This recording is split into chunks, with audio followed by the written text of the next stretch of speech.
आज आप पढ़ेंगे ऐसे की राइटिंग के बारे में, किस तरह से एक अच्छा ऐसे लिखा जाए। तो सब बहुत बड़ी समस्या आती है कि लोगों को जो है ऐसे राइटिंग में अच्छे नंबर नहीं मिलते। विभिन्न प्रकार की जो कंपटीशन होती है उनमें भी ऐसे राइटिंग होता है। बाकी जैसे आप किसी भी बोर्ड से अगर एग्जाम दे रहे हैं, हाई स्कूल में है या इंटर में है या उससे छोटे क्लासेस में है, तो हर जगह ऐसे जो है आता है, निबंध लिखने के लिए आता है, लेकिन सब बच्चों को जो है उसमें अच्छे नंबर नहीं मिलते। तो ऐसा क्या है, क्या उसमें चीजें लिखनी चाहिए, किस तरह का राइटिंग होना चाहिए, क्या क्या चीज हमें लिखनी चाहिए जिससे कि हमें अधिक से अधिक अंक मिले और पूरे में पूरे अंक मिले। तो वही आज इसमें आप जानेंगे। इसमें 7 वो पॉइंट जानेंगे जिनके माध्यम से अगर हम उन्हें अपनाते हैं तो हम ऐसे में मैक्सिमम नंबर ला सकते हैं, और ऐसा भी पॉसिबल है कि आप 100 में 100 नंबर ले आए। और इस वीडियो को देखने के बाद आपको कहीं और जाने की जरूरत नहीं पड़ेगी, इसी में आपको संपूर्ण जानकारी मिलेगी और जिससे कि आप अच्छा कर पाए। तो वो 7 पॉइंट क्या है, उन्हीं की चर्चा करेंगे आज हम, उन्हीं के उसको डिटेल में बताएंगे, जिससे कि आप अच्छा लिख पाए। चाहे आप हाई स्कूल में हो, इंटर में हो, या किसी भी बोर्ड से हैं, आप बिहार बोर्ड से हैं या यूपी बोर्ड से हैं, तो उसमें आपको ये जानकारी होनी बहुत आवश्यक है। और वो सारे रीजन जानने जरूरी है कि किसकी वजह से हमारे नंबर कम आ रहे हैं। तो वो 7 पॉइंट क्या है, उन्हीं को हम आज पढ़ेंगे इस सेशन में।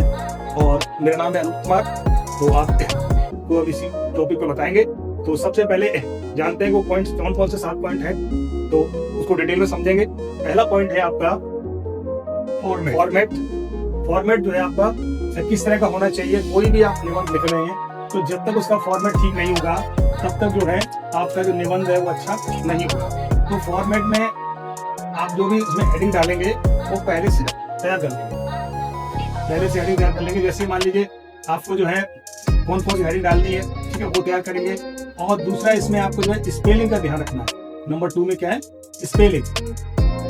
स्पेलिंग में आप स्पेलिंग मिस्टेक नहीं करेंगे, चाहे आप ऐसे हिंदी में लिख रहे हैं या फिर इंग्लिश में लिख रहे हैं। हिंदी में लिख रहे हैं तो मात्राएं प्रॉपर होनी चाहिए। ऐसा नहीं है कि आप मात्राओं को जो है आगे पीछे कर रहे हैं, मात्राएं गलत लगा रहे हैं। और शुद्ध अगर होंगे, शब्द शुद्ध नहीं होंगे, तो पढ़ने वाले के मन में जो है आपके प्रति जो है अच्छा दृष्टिकोण नहीं बनेगा और वो आपको अच्छे नंबर नहीं देगा। तो जो भी आप लिख रहे हैं उसमें स्पेलिंग का विशेष ध्यान रखें। स्पेलिंग बिल्कुल सही लिखें। हिंदी में लिख रहे हैं तो मात्राओं का ध्यान रखें, ठीक है। और विराम चिन्ह, कहाँ पे कॉमा लगेगा, कहाँ फुल स्टॉप लगेगा, इसका विशेष ध्यान रखें। ऐसा नहीं है कि आप जो है कुछ भी लिखे जा रहे हैं और वो बहुत ज्यादा जो है स्पेलिंग गलत हो रही है और आप जब बड़ा निबंध करने के लिए लिख रहे हैं बहुत बड़ा कर रहे हैं, तो इसमें कोई फायदा आपको नहीं मिलेगा और वहां से टीचर का माइंडसेट जो है वो बदल जाएगा और वो आपको कम नंबर देगा। तो स्पेलिंग का विशेष ध्यान रखें, स्पेलिंग सही लिखें, इसका वो रखें विशेष ध्यान। तीसरा पॉइंट है आपका, तीसरा है सब्जेक्ट नॉलेज।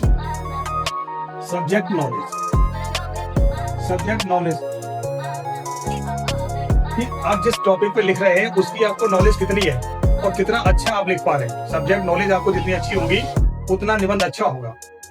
तो आप जो है उसकी डिटेल जानकारी आपको होनी बहुत जरूरी है। तो किसी भी सब्जेक्ट पे अगर आपको लिखना है तो उसको पढ़ते रहिए, उसका देखते रहिए। जहां से भी उसकी जानकारी आपको मिल पा रही है, जहां से भी आप चीजें सीख पा रहे हैं, सीखें और उसको अपने निबंध में लिखें।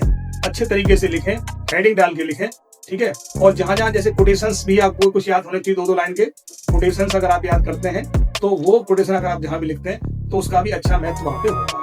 तो इसका विशेष ध्यान रखें कि सब्जेक्ट नॉलेज आपको होनी चाहिए। किसी के द्वारा कही हुए, कोई राइटर है, कोई पोएट है, उसके अगर कहीं द्वारा कोई अच्छी बातें हैं तो उनको भी आप पॉइंट के रूप में या 2 लाइन के रूप में लिख सकते हैं, ठीक है। इसके बाद अगला पॉइंट आपका आता है, सब्जेक्ट नॉलेज हो गया। फिर अगला आता है नीट एंड क्लीन। 4 नंबर पे आपका नीट एंड क्लीन।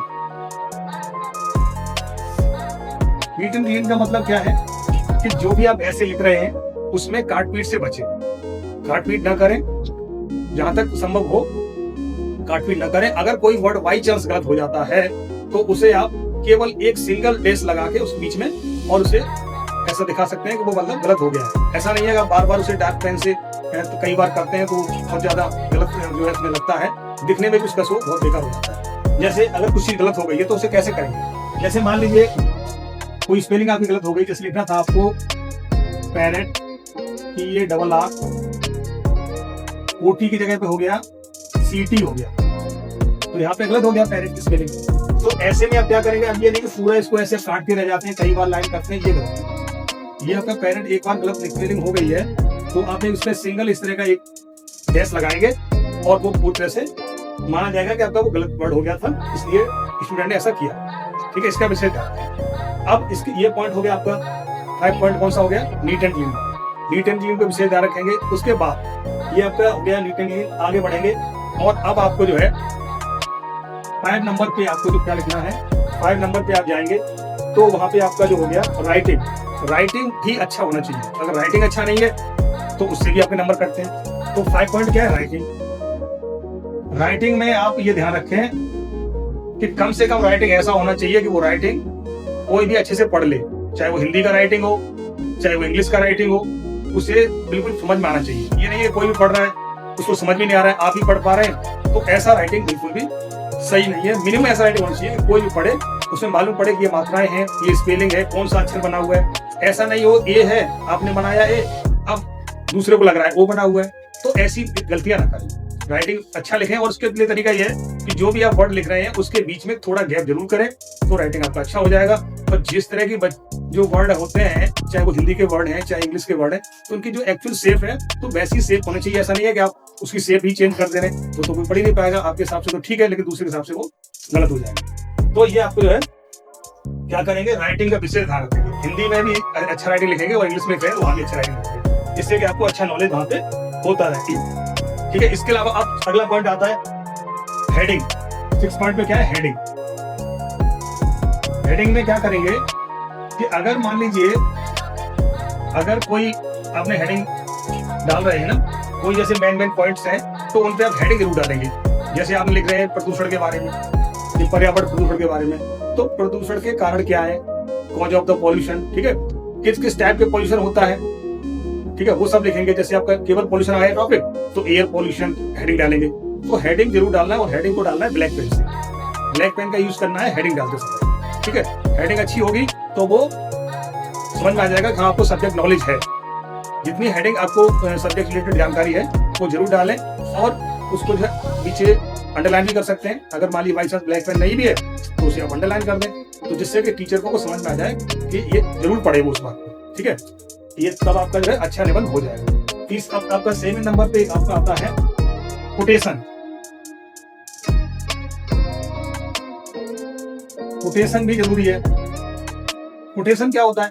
कोटेशन में जैसे आप कोई भी निबंध लिख रहे हैं तो उसमें आप किसी के द्वारा कहीं भी फेमस लाइन लिख सकते हैं। ठीक है। वो लाइनें पोएम के रूप में हो सकती है या फिर वो कैसे हो सकती है, आपकी नॉर्मल लाइनें हो सकती हैं, किसी के द्वारा सामान्य सेंटेंस हो सकता है। जैसे आप लिख रहे हैं देश प्रेम के बारे में, ठीक है, तो देश प्रेम के आप बारे में ये लिख सकते हैं। हेडिंग कोटेशन को बता रहा हूँ। कोटेशन क्या हो सकता है कि भरा नहीं भावों से जो बहती जिसमें रसधार नहीं, वह हृदय नहीं वह पत्थर है जिसमें स्वदेश का प्यार है। ये राम नरेश त्रिपाठी द्वारा लिखी गई देश प्रेम का जो लाइनें हैं, तो ये आप लिखते हैं किसी निबंध में तो उस पर अच्छा असर टीचर पे पड़ेगा, वो आपको अच्छे नंबर भी देगा। वो समझ जाएगा कि आपने बहुत सारी बुक्स पढ़ी हुई है, आपको देश प्रेम पे आपको बहुत सारी नॉलेज है, तो उसी बेस पे आपको अच्छे नंबर मिलेंगे। आपका राइटिंग बढ़िया है, आपने अच्छी हेडिंग डाली है, तो आप ऐसा करेंगे तो निश्चित रूप से आपको अच्छे मार्क्स मिलेंगे, चाहे कोई भी बोर्ड हो, कोई भी एग्जाम हो, और आप अच्छे नंबर प्राप्त करेंगे। ठीक है। जय हिंद।